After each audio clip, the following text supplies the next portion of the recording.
10 మంది ఎమ్మెల్యేల అనర్హత వేటు ఉంది కదా, డైలీ సీరియల్ కంటే తక్కువేం లేదు. డైలీ సీరియల్ ఎట్లయితే సంవత్సరాలు సాగుతాయో గట్లనే ఎమ్మెల్యేల అనర్హత పిటిషన్ అనేది కూడా సంవత్సరాలు సాగుతుంది.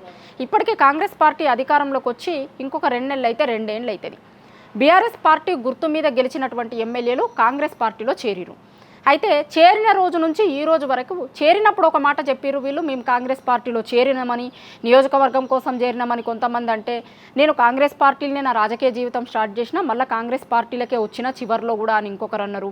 అట్లా కాంగ్రెస్ పార్టీ వేదికల మీదకి వేయరు, వాళ్ళతో కలిసి ప్రోగ్రామ్స్లల్లో పాల్గొన్నారు, అన్నీ చేసిర్రు. అదంతా గతంలో మాట. ఇప్పుడేం చెప్తున్నారు వాళ్ళు, బీఆర్ఎస్ పార్టీ కోర్టుకు పోయి వీళ్ళ మీద అనర్హత వెయ్యిర్రి, వీళ్ళు కాంగ్రెస్ పార్టీలో చేరిర్రు అని చెప్పంగానే, మేమేం కాంగ్రెస్ పార్టీలో చేరలేదు, మేము బీఆర్ఎస్ పార్టీలోనే ఉన్నాం, బీఆర్ఎస్ పార్టీ ఎమ్మెల్యేలమే మేము అంటారు. ఇది ఇక్కడ చెప్పుడు కాదు, కోర్టుకు కూడా అఫిడవిట్లలో ఇచ్చిర్రు.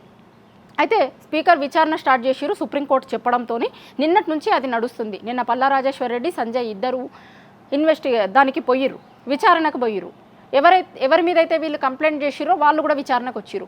మళ్ళీ అక్కడ కూడా సేమ్ ముచ్చటనే మాట్లాడుతున్నారు, మేము అసలు బీఆర్ఎస్ పార్టీలోనే ఉన్నాం, కాంగ్రెస్ పార్టీలో చేరలేదు అని.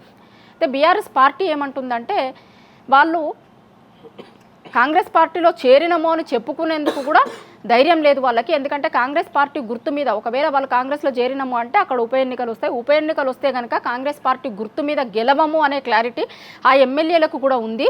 ఉప ఎన్నికలు వస్తే కాంగ్రెస్ వీళ్ళకి టికెట్లు ఇస్తుందో లేదో తెలియదు. ఒకవేళ టికెట్లు ఇచ్చినా గెలుస్తారో లేదో అనేటువంటి క్లారిటీ వాళ్ళకి లేదు.